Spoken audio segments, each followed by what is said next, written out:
नमस्ते दोस्तों। फेफड़ों में जितने भी प्रकार के प्रॉब्लम होते हैं, इनमें एक प्रमुख लक्षण दिखाई देता है, वो होता है खांसी का आना। बेसिकली हमारे वातावरण में बहुत सारे बैक्टीरिया, फंगस और वायरसेस होते हैं जो कि हमारे रेस्पिरेशन से हमारे शरीर के अंदर चले जाते हैं। और जिस प्रकार से अगर हमारे आंखों में कोई फॉरेन मटेरियल जाता है तो आंख से पानी आता है, नाक में कोई फॉरेन मटेरियल जाता है तो उससे पानी आ जाता है। उसी प्रकार से ये फॉरेन मटेरियल यानी वायरसेस हमारे फेफड़ों में चले जाते हैं तो फेफड़े उसको बाहर निकालने के लिए म्यूकस का प्रोडक्शन करते हैं और यही म्यूकस प्रोडक्शन इन्फेक्शन की वजह से गाढ़ा हो जाता है और ये म्यूकस को, बैक्टीरिया को, वायरसेस को बाहर निकालने का जो रिफ्लेक्स एक्टिविटी होता है उसी वजह से हमें खांसी आती है। तो खांसी कोई बीमारी नहीं होती है, खांसी एक लक्षण होता है जो कि बहुत सारे बीमारियों के स्वरूप में आ सकता है। आपको भी बलगम वाली खांसी होगी और ऐसे समय पर आपने बहुत सारी मेडिसिन ली होगी, लेकिन ये खांसी होने के बाद क्या चीजें आपको नहीं खानी चाहिए या फिर ऐसी कुछ चीजें हम खाते रहते हैं जिससे कि हमारा शरीर में, फेफड़ों में म्यूकस का प्रोडक्शन बढ़ते रहता है और हमें ऐसी चीजों की जानकारी ही नहीं होती। बहुत से बार हम डॉक्टर के पास जाते हैं, डॉक्टर उसके अनुसार मेडिसिन देते हैं, लेकिन डाइट के बारे में बताना भूल जाते हैं। तो आज के वीडियो में हम बात करेंगे, अगर आपको बलगम वाली खांसी है तो आपको कौन सी चीजें खानी चाहिए और कौन सी चीजें नहीं खानी चाहिए। तो चलिए दोस्तों, आज की वीडियो की शुरुआत करते हैं इसी टॉपिक के साथ। मैं डॉक्टर रूपेश आमले और आप सबका मेरे इस चैनल पर स्वागत है। खांसी में आने वाला प्रोडक्ट किस प्रकार से अपने शरीर से बाहर आता है, उसके कंसिस्टेंसी के अनुसार उसके दो टाइप होते हैं। एक तो आपको सूखी खांसी हो सकती है कि जिसमें कफ बिल्कुल भी नहीं आता है, बहुत बार खांसने के बाद भी थोड़ा भी म्यूकस अगर बाहर नहीं आता हो तो आपको सूखी खांसी है। लेकिन थोड़ा सा खांसने के बाद अगर आपके मुंह में कोई चिपचिपा वाला पदार्थ आता है जिसको म्यूकस कहते हैं, उसका कंसिस्टेंसी या उसका जो कलर है वो व्हाइट से लेके ग्रीन ये कॉम्बिनेशन में हो सकता है, तो ऐसी वाली खांसी को गीली खांसी बोलते हैं या बलगम वाली खांसी कहते हैं। अब ये बलगम वाली खांसी होती किन कारणों के वजह से? बेसिकली जैसे वातावरण में बदलाव होते हैं तो अगर आपकी इम्यूनिटी कम हो तो उसका परिणाम स्वरूप हमारे शरीर में, हमारे फेफड़ों में म्यूकस का प्रोडक्शन बढ़ जाता है और उस वजह से बलगम वाली खांसी होती है। इसके साथ साथ बहुत सारे लोगों को किसी न किसी चीज की एलर्जी होती है, जैसे कि धूल की एलर्जी होती है, फोमाइट्स की एलर्जी होती है। अगर हम भाजी मंडई में जाते तो वहां पे पोलन ग्रेन्स होते हैं, उसकी एलर्जी होती है। तो इन एलर्जी के वजह से भी उनके छाती में म्यूकस का प्रोडक्शन बढ़ जाता है और उनको वो खांसी का अटैक आना चालू हो जाता है। कभी कभार आप स्मोकिंग करते होगे या आप किसी स्मोकिंग करने वाले व्यक्ति के साथ खड़े होते होगे, यानी कि अगर आप एक्टिव स्मोकर हो या पैसिव स्मोकिंग आप करते हो तो इस वजह से भी हमारी लंग्स की इम्यूनिटी कम हो जाती है और उसका रिस्पॉन्स स्वरूप हमारे लंग्स में म्यूकस का प्रोडक्शन बढ़ जाता है। इसमें कभी कभी अगर इन्फेक्शन ज्यादा मात्रा में बढ़ जाता है तो वो बलगम जो होता है वो वहां पर ही अटकता है और कितना भी खांसने के बाद वो इजीली बाहर नहीं आ पाता। ये बलगम जब तक बाहर नहीं आता तब तक हमारे शरीर का इन्फेक्शन कंट्रोल में नहीं आता। इसके साथ साथ अगला वाला जो रीजन है वो काफी इंपॉर्टेंट है। मतलब अगर आपको थोड़ा भी इम्यूनिटी कम है ऐसा लगता है और फिर भी अगर हम फ्रिज का खाना खाते हैं, ठंडी चीजें खाते हैं, जैसे कि कोल्ड ड्रिंक्स अगर हम पीते हैं, ठंडे वातावरण में जाते हैं, रात के समय में अगर हम आइसक्रीम खाते हैं एंजॉयमेंट के लिए, बहुत बार ऐसे होता है, तो ऐसे सब कारणों की वजह से हमारे सीने में बलगम का प्रोडक्शन बढ़ जाता है और यही बलगम वाली खांसी हमें बहुत दिनों तक तकलीफ देती रहती है। बेसिकली साइंटिफिकली अगर देखा जाए तो इसमें होता ऐसा है कि ये बलगम हमारा शरीर, हमारे फेफड़े खांसी के द्वारा बाहर निकालने की कोशिश करते तो है, लेकिन ये बलगम का कंसिस्टेंसी काफी थिक होने की वजह से वो म्यूकस मेल्ट हो नहीं पाता और ना होने की वजह से वो इजीली बाहर नहीं निकल पाता। इसलिए हमें बहुत बार ज्यादा इंटेंसिटी के साथ खांसी करना पड़ता है या बहुत दिनों तक वो खांसी चलती रहती है। जैसे कि छोटे बच्चे होते हैं, उनमें कफ वाले पदार्थ वो ज्यादा मात्रा में खाते हैं, इसलिए उनमें ये ऐसी बलगम वाली खांसी बहुत फ्रिक्वेंटली होती रहती है। इसके साथ जो बड़े बुजुर्ग लोग रहते हैं, इनमें सीने की यानी कि लंग्स की कैपेसिटी जो होती है, उनका टाइडल वॉल्यूम जो होता है वो काफी कम हो जाता है और इसी वजह से वो बलगम एक ही स्ट्रोक में बाहर नहीं निकाल पाते और इनको भी बलगम वाली खांसी होती है। तो ऐसे समय पर क्या चीजें हमें नहीं खानी चाहिए, ये आपको जानना है तो वीडियो को अंत तक जरूर देखिए। बलगम वाली खांसी को डायग्नोस करने के लिए जब हम सीने के ऊपर हाथ रखते हैं तो वो छाती में होने वाली जो घुरघुर है वो हमें महसूस होती है। ये घुरघुर उसी कारण की वजह से होती है कि वो जो बलगम है वो हमारे एयरवेज में बाहर निकलने की कोशिश करता रहता है, लेकिन वो पूरी तरह से सब जगह से एडेजन से मुक्त नहीं हुआ रहता है, इसलिए वो इजीली बाहर नहीं आता। आप क्लिनिकली डॉक्टर इसको इजीली डायग्नोस करते हैं और उसके अनुसार कफ सिरप्स होंगे, कुछ चूर्ण होगा, काढ़ा होगा, आपको वो सारा इलाज चलता होगा। लेकिन इसके साथ साथ क्या चीजें आपको नहीं खानी चाहिए, उसमें सबसे पहला इंपॉर्टेंट चीज है डेयरी प्रोडक्ट्स आपको नहीं खाने चाहिए। जब आपको बलगम वाली खांसी है और ऐसे समय पर आप डेयरी प्रोडक्ट्स खाते हो जैसे कि दही, बटर, चीज, लोनी, ऐसे सारे पदार्थ अभिसंधि होते हैं, यानी इनमें बहुत सारा चिकनापन होता है।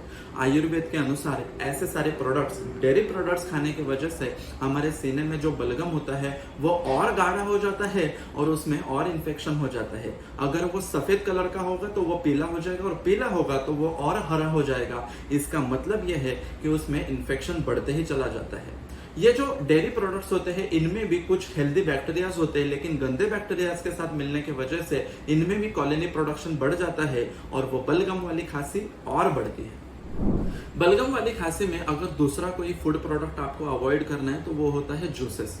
जनरली अगर हमें कोई भी प्रकार की बीमारी होती है तो ऐसे समय पर हमारी भूख कम हो जाती है और स्पेशली बलगम वाली खांसी होने की वजह से हमें एक टेंडेंसी होती है कि वो बलगम अगर मुंह में आता भी है तो हम उसको निगलने की कोशिश करते हैं, जिससे कि फेफड़े में आने वाला बलगम मुंह में तो आ जाता है लेकिन निगलने की वजह से वो हमारे पेट में चला जाता है। और ऐसा बलगम अगर हम निगलते हैं तो हमारे पेट में जाने के बाद वहां के अग्नि को यानी भूख को और कम कर देता है, जिससे कि हमें कुछ भी खाने की इच्छा नहीं होती, मुंह सूखा हो जाता है, मुंह में टेस्ट नहीं आता। तो ऐसे समय पर हमारे फैमिली मेंबर्स या स्पेशली माँ जो होती है वो बोलती है कि आप जूसेस पियो। तो ये जो जूसेस होते हैं ये ठंडे होने की वजह से या बेसिकली इसमें लीची का जूस, मौसम्बी का जूस या ऑरेंज जूस, लेमन जूस, ऐसे सारे जूसेस लेने की वजह से इसमें साइट्रिक एसिड कंटेंट भी ज्यादा होता है जो कि म्यूकस के प्रोडक्शन को और बढ़ावा देता है और इसके साथ साथ हमारे गले में और फेवरेबल एनवायरनमेंट बनाता है जिससे कि बैक्टीरिया उसमें ग्रो हो सके। तो आपको अगर बलगम वाली खांसी है और उसमें होने वाली कंसिस्टेंसी आपको कम करनी है तो आपको जूसेस नहीं पीने चाहिए। अगर आपको बलगम वाली खांसी है तो आपको कोल्ड कंफर्ट अवॉइड करना चाहिए। बहुत सी बार हमें आदत से मजबूर होते हैं और रात को सोना हम एसी में ही पसंद करते हैं, लेकिन आपको बलगम वाली खांसी है और ऐसे समय पर आप रात के समय एसी में सोते हो तो उससे आपके फेफड़ों में म्यूकस का प्रोडक्शन और भी बढ़ जाता है। वातावरण में ठंडापन होने की वजह से हमारे शरीर में भी कफ की उत्पत्ति ज्यादा मात्रा में होती है। म्यूकस प्रोडक्शन अगर बढ़ता है तो आपका खांसी का इंटेंसिटी, सिवियरिटी और बढ़ सकता है। उसके साथ साथ आपके बलगम का कंसिस्टेंसी भी बढ़ जाता है। बलगम में इन्फेक्शन बढ़ने के लिए ये एसी वाला जो वातावरण होता है वो और कंफर्टेबल या फेवरेबल एनवायरनमेंट तैयार करता है। इसके साथ साथ अगर आप कोई कोल्ड कंफर्ट जैसे ड्रिंक्स आप लेते होंगे, कोल्ड ड्रिंक अगर आप पीते होंगे तो वो भी बलगम वाली खांसी में आपको नहीं पीने चाहिए, क्योंकि ये जो कोल्ड ड्रिंक्स होते हैं इसमें काफी ज्यादा मात्रा में सोडा और उसके साथ साथ कुछ प्रिजर्वेटिव्स होते हैं जो आपकी इम्यूनिटी को कम कराते हैं और बलगम वाली खांसी को बढ़ावा देते हैं। अगर आपको बलगम वाली खांसी है तो ऐसे समय पर आपको स्पाइसी फूड नहीं खाना चाहिए। बेसिकली बलगम वाली खांसी बाहर आने की कोशिश अगर करती है तो वो बलगम हमारे गले में आ जाता है, लेकिन ये गले में सूजन प्रोड्यूस होने की वजह से इसको मेडिकल लैंग्वेज में लैरिंजाइटिस या फेरिंजाइटिस कहते हैं और हम वहां पर आया हुआ बलगम इजीली बाहर नहीं निकलते। और ऐसे समय पर अगर आपने स्पाइसी फूड खाया तो उसमें होने वाला अधिक मात्रा में नमक और स्पाइसेस के वजह से गले में और रूखापन आ जाता है, वहां का इन्फेक्शन और इन्फ्लेमेशन और ज्यादा मात्रा में बढ़ता है और बलगम वाली खांसी हम इजीली कंट्रोल नहीं कर पाते। बहुत सी बार हमें टेस्ट नहीं, इसलिए हम खांसी के समय पर भी जंक फूड खाना पसंद करते हैं और ये जंक फूड से भी हमारे फेफड़ों की क्षमता और कम हो जाती है, म्यूकस का प्रोडक्शन बढ़ता है और जबकि ये म्यूकस प्रोडक्शन जो बढ़ा हुआ है ये गले में आकर अटकता है। जंक फूड और स्पाइसी फूड के वजह से हमारे गले में ऑलरेडी एसिडिटी जैसे सिम्टम्स बढ़ते हैं, इसी को गैस्ट्रोइसोफेजियल रिफ्लक्स डिसीज भी कहा जाता है। और ये GERD अपने खांसी को और बढ़ावा देता है और ये खाना खाने की वजह से आपका खांसी बढ़ सकता है। तो बलगम वाला खांसी अगर आपको है तो आपको स्पाइसी फूड, जंक फूड बिल्कुल भी नहीं खाना चाहिए। अगर आपको बलगम वाली खांसी है तो ऐसे समय पर सबसे 5th इंपॉर्टेंट पॉइंट जो है वो आपके लाइफस्टाइल में आपको नहीं करना चाहिए, वो है स्मोकिंग की हैबिट। एक्टिव स्मोकिंग यानी कि आप खुद स्मोकिंग करते हो, और पैसिव स्मोकिंग यानी कि आप ऐसे दोस्तों के साथ या ऐसे व्यक्तियों के साथ उठना बैठना पसंद करते हैं जो स्मोकिंग करते होंगे, या आपके फैमिली मेंबर में कोई स्मोकिंग करता हो और ऐसे वातावरण में आप हो और ऐसे समय पर अगर आपको बलगम वाली खांसी है तो ये बलगम वाली खांसी बहुत सारे लॉन्ग टर्म डिसीजेस को इनवाइट कर सकती है। अगर बलगम वाली खांसी ज्यादा समय तक ठीक ना हो जाए तो ऐसे लोगों में COPD यानी क्रोनिक ऑब्स्ट्रक्टिव पल्मोनरी डिसऑर्डर नाम की बीमारी भी हो सकती है। COPD को अगर हम अच्छी तरह से ठीक नहीं करते तो उससे अस्थमा जैसी बीमारियां हो सकती है। तो बलगम वाली खांसी को बिल्कुल भी लाइट मत लीजिए, और इससे आगे होने वाले कॉम्प्लिकेशन से अगर आपको बचना है तो ऐसे समय पर आपको स्मोकिंग की हैबिट कंप्लीटली स्टॉप कर देनी चाहिए। तो अभी हमने देखा कि बलगम वाली खांसी है तो कौन से प्रकार के फूड प्रोडक्ट्स हमें नहीं खाने चाहिए, लेकिन इसके साथ साथ आपको वैद्यकीय सलाह, सही उपचार भी लेना बहुत ज़रूरी होता है, क्योंकि ये बलगम वाली खांसी यानी म्यूकस का प्रोडक्शन या म्यूकस हमारे लंग्स में अगर ज़्यादा मात्रा में जमा रहता है तो वो bronchitis, pneumonia, COPD, asthma, tuberculosis जैसे बीमारियों को उत्पन्न करने का सामर्थ्य रखता है।